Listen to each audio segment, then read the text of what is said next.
Il y a des moments dans une vie où quelque chose commence à bouger avant même qu'un événement ne se manifeste à l'extérieur. Rien ne semble différent, et pourtant, une tension subtile traverse l'air, comme si une information invisible circulait déjà autour de toi. Beaucoup continueront leur quotidien sans rien remarquer, absorbés par la routine. Mais ceux qui savent écouter leur mouvement intérieur ressentent cette vibration discrète, cette impression que le réel est en train de se réorganiser en silence. Ce ne sont pas des instants bruyants ni spectaculaires, ce sont des passages fins et profonds qui ne se révèlent qu'à ceux capables de percevoir ce qui précède le changement. Ce type de phase agit rarement de manière brutale. Elle ne vient pas imposer, elle vient révéler. Elle met en lumière les zones restées inachevées, les petites décisions laissées ouvertes, les détails que l'on repousse sans raison valable. Et paradoxalement, la meilleure manière de se préparer n'est pas de commencer quelque chose d'immense, mais de terminer ce qui reste suspendu. Un geste simple, presque insignifiant, peut devenir un acte de réalignement intérieur. Fermer un petit cycle, accomplir une tâche laissée de côté, ranger une intention dans un espace clair, ces actions modestes envoient un signal puissant. Tu n'avances plus dans la confusion, tu avances dans la cohérence. Car la transformation réelle ne commence pas toujours dans de grandes déclarations, mais dans la discipline silencieuse. Chaque chose achevée renforce une base invisible en toi. Peu à peu, tu cesses d'attendre le bon moment pour devenir celui qui prépare le terrain. Et c'est souvent à partir de là qu'un changement inattendu se produit. La frontière entre ce que tu imaginais et ce que tu croyais possible commence à se dissoudre. Les idées qui semblaient lointaines cessent de flotter dans l'abstrait. Elles prennent une forme, un contour, une direction. Ce qui paraissait inaccessible devient soudain compréhensible, presque concret. L'esprit ne se retrouve plus déchiré entre rêve et réalité. L'imagination et le sens pratique cessent de s'opposer et commencent à collaborer. Une vision intérieure peut enfin trouver un chemin tangible. Ce n'est plus seulement une aspiration, c'est un projet qui respire, qui avance, qui s'organise. Et dans cet équilibre nouveau, tu découvres une confiance différente, une confiance calme, lucide, sans agitation, qui ne cherche plus à prouver, mais simplement à construire.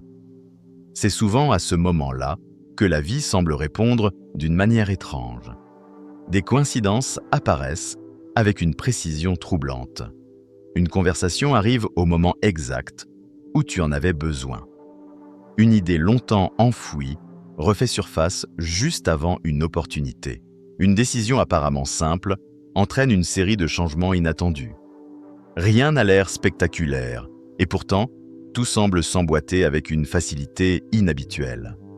Ce ne sont pas des miracles, mais des confirmations discrètes que ta direction intérieure devient plus alignée. Et lorsqu'un premier signe apparaît, il est rare qu'il vienne seul. Les synchronicités s'enchaînent, le rythme s'accélère, les choses prennent une fluidité nouvelle. Ce que tu appelais hasard ressemble de plus en plus à une orchestration invisible. Plus tu avances avec clarté, plus le chemin semble se dégager sans lutte excessive. La vie ne force pas, elle accompagne. Elle répond à ta posture intérieure, à ta disponibilité, plutôt qu'à ta précipitation. Car ce passage ne récompense pas l'urgence ni la perfection.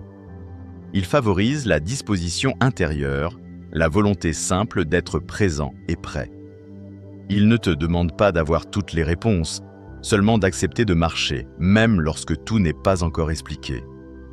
C'est cette ouverture qui transforme les intuitions en actions réelles, les envies en trajectoires solides. Alors observe attentivement ce qui revient, ce qui insiste doucement, ce qui devient soudain plus facile qu'avant. Il est possible que le véritable changement ne soit pas devant toi, mais déjà en cours à l'intérieur. Peut-être que le mouvement que tu attends depuis longtemps n'est pas une explosion à venir, mais une réorganisation silencieuse qui a commencé le jour où tu as décidé d'écouter autrement. À l'approche de certains passages énergétiques, beaucoup pensent qu'il faut ajouter quelque chose, plus d'efforts, plus de technique, plus d'action. Pourtant, la préparation la plus puissante ressemble souvent à un geste inverse. Il ne s'agit pas d'accumuler, mais d'alléger. Avant qu'un basculement intérieur se produise, il existe toujours une influence discrète qui affaiblit ton élan sans que tu t'en rendes compte. Une voix, une habitude, un regard extérieur, parfois même une phrase que tu te répètes depuis des années. Et cette période agit comme une loupe. Tout ce que tu portes déjà en toi devient plus intense. Si ta direction est claire, elle se renforce. Mais si le doute est encore installé, il prend lui aussi plus de place. C'est pourquoi la vraie préparation commence par un tri silencieux. Pas un grand bouleversement, juste un choix précis. Écarter, même temporairement, ce qui te fait rétrécir intérieurement. Cela peut être la comparaison constante avec quelqu'un d'autre, cette habitude invisible de mesurer ton chemin au rythme des autres. Cela peut être un récit mental ancien qui te murmure que tu es en retard, que tu n'es pas prêt ou que tu devrais déjà être ailleurs. Ou encore une conversation répétitive qui te laisse plus vide qu'avant. Supprimer un seul de ces fils suffit parfois à libérer une énergie immense, parce que tu cesses de nourrir ce qui affaiblit ta confiance. La force intérieure ne grandit pas uniquement par l'effort. Elle grandit quand tu arrêtes d'alimenter ce qui te disperse. Imagine un signal radio. Tu n'as pas besoin d'augmenter le volume si des interférences brouillent déjà le message. Il suffit d'éliminer le bruit. Quand la direction devient plus nette, le courage n'apparaît pas soudainement, il se révèle. Il était déjà là, mais étouffé sous des couches inutiles. Et lorsque l'énergie du moment s'intensifie, elle amplifie ce noyau solide que tu as protégé. Ce passage demande aussi une autre forme de maturité, celle du silence. Lorsqu'un changement commence à prendre forme en toi, la tentation est grande de l'annoncer, de le partager immédiatement, de chercher validation ou enthousiasme chez les autres. Pourtant, certaines décisions ont besoin d'obscurité pour grandir, comme une graine sous la terre. Trop parler d'un mouvement naissant l'expose à des opinions qui ne lui appartiennent pas. Chaque réaction extérieure peut venir brouiller une direction qui était encore en train de se stabiliser. Garder ton intention pour toi ne signifie pas te cacher. Cela signifie protéger une énergie encore fragile. Le silence n'est pas une absence, c'est un espace de maturation. Plus tu expliques tôt, plus tu invites des projections qui ne sont pas les tiennes.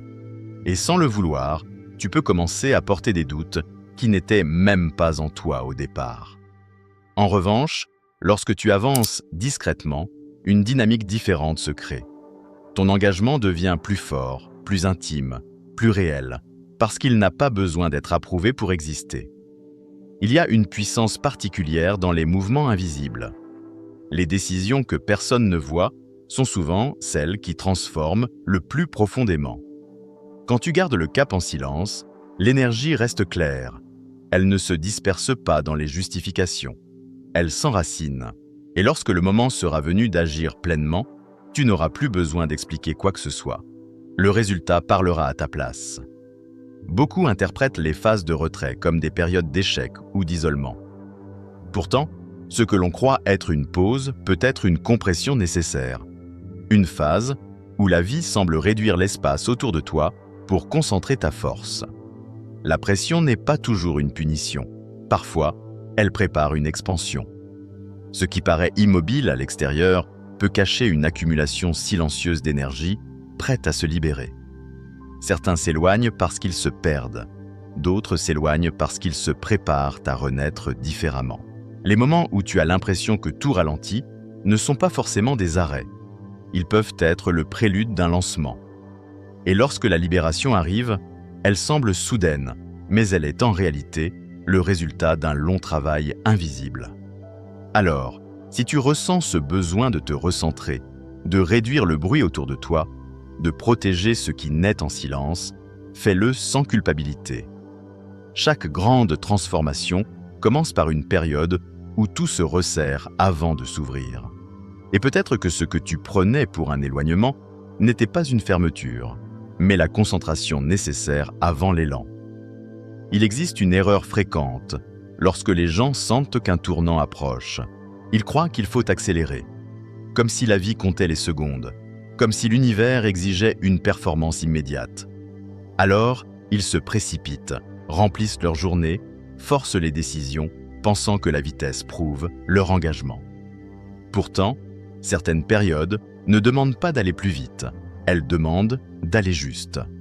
Ce n'est pas la course qui prépare le changement, c'est la qualité du rythme que tu choisis d'adopter. Il y a une forme de puissance très discrète dans le fait de ralentir sans tomber dans l'immobilité. Ce n'est ni de la paresse, ni de la fuite, mais une maîtrise intérieure du tempo. Tu continues d'avancer, mais sans violence contre toi-même. Tu termines ce qui doit l'être, tu honores tes responsabilités, mais tu refuses l'agitation inutile. Quand tu cesses d'imposer à ta vie une urgence artificielle, quelque chose s'ouvre, l'esprit devient moins contracté, les pensées circulent mieux, les décisions retrouvent une clarté naturelle. Souvent, ce n'est pas la difficulté de la situation qui crée le stress, mais la manière dont nous nous y précipitons. Lorsque tu laisses un processus respirer, tu découvres que certaines choses s'ordonnent d'elles-mêmes. L'intuition retrouve de l'espace, la logique cesse de se battre contre elle. Le résultat n'est pas une lenteur excessive, mais une fluidité stable. Tu agis au rythme réel des choses, et non au rythme imposé par la peur de rater quelque chose. Et c'est là un paradoxe puissant. Refuser de forcer pendant un seul jour peut transformer complètement ta perception. L'esprit se détend, le corps se relâche, la direction devient plus lisible. Tu remarques que ce qui semblait compliqué perd soudain sa lourdeur, parce que tu n'es plus en train de tirer sur la réalité pour qu'elle avance plus vite que prévu. Tu marches avec elle et non contre elle. Ce choix change tout. Beaucoup imaginent qu'un grand moment énergétique fonctionne comme une échéance finale. Ils se disent qu'ils doivent tout avoir compris, tout avoir décidé avant une certaine date, sinon l'occasion sera perdue. Mais la vérité est plus subtile. Certains passages ne marquent pas une fin, ils ouvrent un commencement. Ce n'est pas une porte qui se referme, c'est un espace qui s'élargit. Ce qui arrive n'exige pas que ta vie soit déjà transformée. Cela t'invite simplement à entrer dans une nouvelle phase où chaque pas prend plus de sens. Quand une nouvelle fenêtre s'ouvre, la sensation est différente. Les actions pèsent davantage, non parce qu'elles sont lourdes, mais parce qu'elles s'enracinent plus profondément. Les choix deviennent plus stables. Les intentions cessent d'être des idées fragiles et commencent à se solidifier. Ce n'est pas que la vie devient facile, c'est que le timing devient enfin favorable. Comme si, après une longue marche contre le vent, l'air commençait enfin à pousser dans ton dos. À partir de là, ce qui semblait bloqué retrouve un mouvement naturel. Les projets qui exigeaient un effort constant avancent avec moins de friction. Les doutes se dissipent progressivement, non parce que tout est parfait, mais parce que la direction devient plus claire. C'est une phase où l'espoir doit remplacer la pression. Personne ne te demande d'avoir une nouvelle vie immédiatement. On t'invite seulement à poser le premier pas d'un chapitre qui, lui, a le potentiel de durer. Un autre malentendu persiste. Beaucoup pensent que se préparer signifie vivre une transformation spectaculaire, émotionnelle, presque théâtrale. Pourtant, ce qui construit réellement un futur solide est souvent minuscule et discret. La vraie question n'est pas à quel point tu rêves grand, mais si ta réalité quotidienne peut accueillir ce que tu demandes. Une vision immense ne peut pas s'installer dans un espace intérieur désordonné. Non pas parce que tu ne la mérites pas, mais parce que rien ne peut grandir sans base stable. La préparation réelle commence alors dans des gestes simples. Ranger un espace négligé. Finaliser une tâche repoussée depuis longtemps. Réorganiser une partie de ta routine. Ces actions paraissent banales, mais elles envoient un message puissant. Tu es capable de maintenir quelque chose dans le temps. Et c'est souvent cela que la vie observe en premier. Non pas l'intensité de ton désir, mais ta capacité à soutenir ce que tu souhaites voir grandir. On sous-estime la force de l'ordre discret. Un petit point de stabilité crée une zone où l'énergie peut s'ancrer. Chaque geste cohérent devient une preuve silencieuse que tu es prêt à porter davantage. Ce n'est pas une question de perfection, mais de constance. Lorsque ton environnement intérieur et extérieur contient déjà un minimum de structure, les opportunités trouvent un endroit où se poser. Imagine que ton futur cherche une maison. Il ne s'installe pas dans le chaos, même s'il est plein de bonnes intentions. Il s'installe là où il sent une base capable de le soutenir. Ainsi, organiser une seule partie de ta vie n'est jamais un détail insignifiant. C'est une déclaration de capacité. Tu montres que tu peux garder quelque chose vivant assez longtemps pour qu'il grandisse. Et c'est peut-être là le secret le plus puissant. Les grandes transformations ne commencent pas par des gestes grandioses, mais par de petites preuves quotidiennes que tu peux maintenir l'ordre au milieu du mouvement. À partir de ce point, tout devient possible. Parce que ce que tu construis n'est plus seulement une idée, c'est un espace réel prêt à accueillir la prochaine version de toi. Et maintenant, j'aimerais que tu fasses quelque chose de simple, mais puissant. Prends quelques secondes, respire profondément et demande-toi: quelle est la seule petite chose que je peux remettre en ordre aujourd'hui pour accueillir la suite? Écris-la en commentaire, pas pour me convaincre, mais pour l'ancrer dans le réel. Parce que parfois, une décision minuscule ouvre un mouvement immense. Si cette vidéo a résonné en toi, laisse un en commentaire pour signaler que tu choisis d'avancer avec clarté et stabilité. Et surtout, reste jusqu'au bout du chemin avec nous. Abonne-toi, active la cloche, car les prochaines vidéos vont continuer à t'aider à transformer cette énergie en action concrète. Rappelle-toi, ce n'est pas la vitesse qui change une vie, c'est la cohérence des petits pas répétés.